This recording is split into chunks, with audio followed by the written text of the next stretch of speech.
तळेगाव दाभाडे येथे लोकमान्य बाळ गंगाधर टिळक आणि अंताजी काळे यांनी स्थापन केलेल्या ऐतिहासिक पैसा फंड काच कारखान्याची जमीन विक्रीस काढण्यात आली असून याला फुले शाहू आंबेडकर प्रतिष्ठानने तीव्र विरोध दर्शवला आहे। या विक्रीस परवानगी देऊ नये अशी मागणी प्रतिष्ठानचे अध्यक्ष ज्येष्ठ स्वातंत्र्य सैनिक बाळासाहेब जांभूळकर आणि सचिव जयंत कदम यांनी मुख्यमंत्र्यांकडे लेखी निवेदनाद्वारे केली आहे। सन 1908 मध्ये लोकमान्य टिळकांनी स्वदेशी चळवळीला चालना देण्यासाठी आणि भारतीय उद्योगांना प्रोत्साहन देण्यासाठी पैसा फंड काच कारखाना उभारला। या कारखान्यात रेल्वे सिग्नलसाठी लागणाऱ्या काचेची निर्मिती होत असे।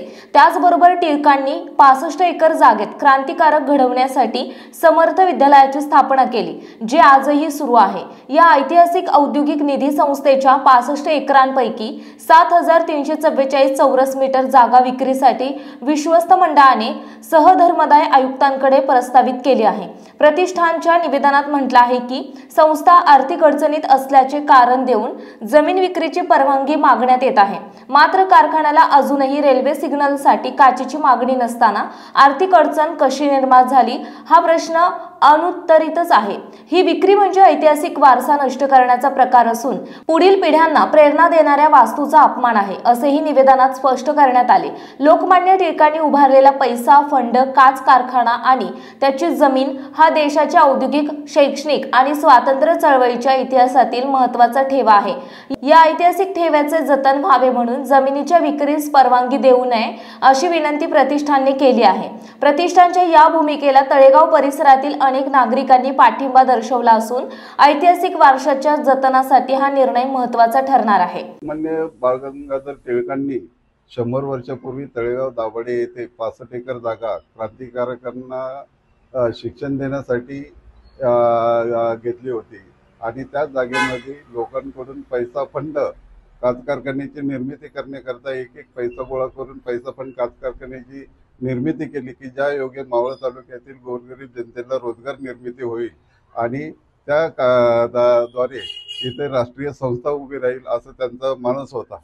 त्याच्यामध्ये नवीन समर्थ विद्यालय ज्यावेळेस स्थापन केलं त्यावेळेस अण्णा विजापूरकर हे त्या संस्थाचालक होते आणि त्यांनी विष्णू पिंगळे नावाचा क्रांतिकारक सुद्धा घडवलेला आहे। असं असताना त्यांच्यानंतरची जी ट्रस्टी ट्रस्टी आले यांनी जमिनी विकायचा घाट घालून आतापर्यंत अनेक वेळा जमिनी विकलेल्या आहेत।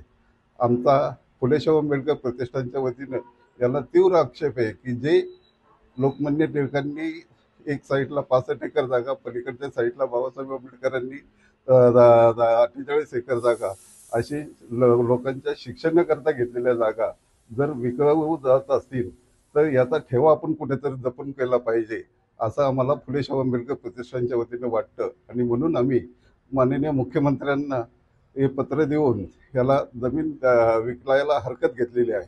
तसंच चॅरिटी कमिशनरला सुद्धा charity commissioner Dhole Patil road यांना सुद्धा पत्र दिलेलं आहे, कलेक्टर साहेबांना सुद्धा पत्र दिलेलं आहे आणि ह्या जागेस विकण्यास आम्ही हरकत घेऊन आमचा विरोध दर्शवलेला आहे। सर आता हे जे तुम्ही विरोध केलाय मात्र हे लोकमान्य टिळकांचं इथं राष्ट्रीय स्मारक झालेलं पाहिजे आणि दुसरी गोष्ट म्हणजे ज्यावेळेस लोकमान्य टिळकांनी एवढं इथं तळेगाव सारख्या ठिकाणी जर आपल्या इथं योगदान दिलेलं आहे तर त्याचं राष्ट्रीय स्मारकात रूपांतर झालं पाहिजे असं आम्हाला वाटतंय। सर काय सांगा, लोकमान्य टिळकांनी हे तयार केलेला काच कारखाना आता इथल्या जे विश्वस्तांनी विकायला लागलो। या ठिकाणी तळेगाव दाभाडे ऐतिहासिक शहर म्हणून आपलं समजलं जातं। या ऐतिहासिक शहरामध्ये लोकमान्य टिळकांनी 100 वर्षापूर्वी 65 एकर जमीन खरेदी केली आणि खरेदी केल्यानंतर या ठिकाणी हा जो कारखाना दिसतोय पैसा फंड काच कारखाना, ह्या ठिकाणी नागरिकांकडनं 1-1 रुपये जमा करून हा पैसा फंड काच कारखाना उभारण्यात आला। त्याचा उद्देश एवढाच होता की या तालुक्यातील लोकांना रोजगार उपलब्ध व्हावा, या तालुक्यातील शेतकरी असतील, गोरगरीब जनता असेल त्यांची मुलं ह्या ठिकाणी शिकावी आणि त्यासाठी ह्या ठिकाणी एक समर्थ विद्यालय म्हणून देखील उभारण्यात आलं। परंतु आजच्या स्थितीला ह्या ठिकाणी असणारी 65 एकर जमीन मधली अनेक एकरांनी जमीन ह्या विश्वस्तांनी विकल्या। त्याच्यातला आत्ता एक भूखंड देखील त्यांनी विकायला काढलेला आहे। हा भूखंड जर त्यांनी विकायचा थांबवला नाही तर ह्याच्या पाठीमागं ह्या पैसा फंड काच कारखान्याच्या गेटच्या समोर लोकशाही पद्धतीने तळेगावातील मावळ तालुक्यातील सर्व नागरिकांना घेऊन आंदोलन करण्यात येईल आणि ह्या संदर्भामध्ये मुख्यमंत्री असेल, उपमुख्यमंत्री असेल, जिल्हाधिकारी असेल, या सर्वांना आम्ही लेखी निवेदन दिलेलं आहे. आपल्या भागातील बातम्या पाहण्यासाठी यूट्यूबवर महाराष्ट्र लाईव्ह न्यूज चॅनलला यूट्यूबवर सबस्क्राईब करा आणि बेल आयकॉन प्रेस करा. तसेच आमच्या फेसबुक पेजला फॉलो करा.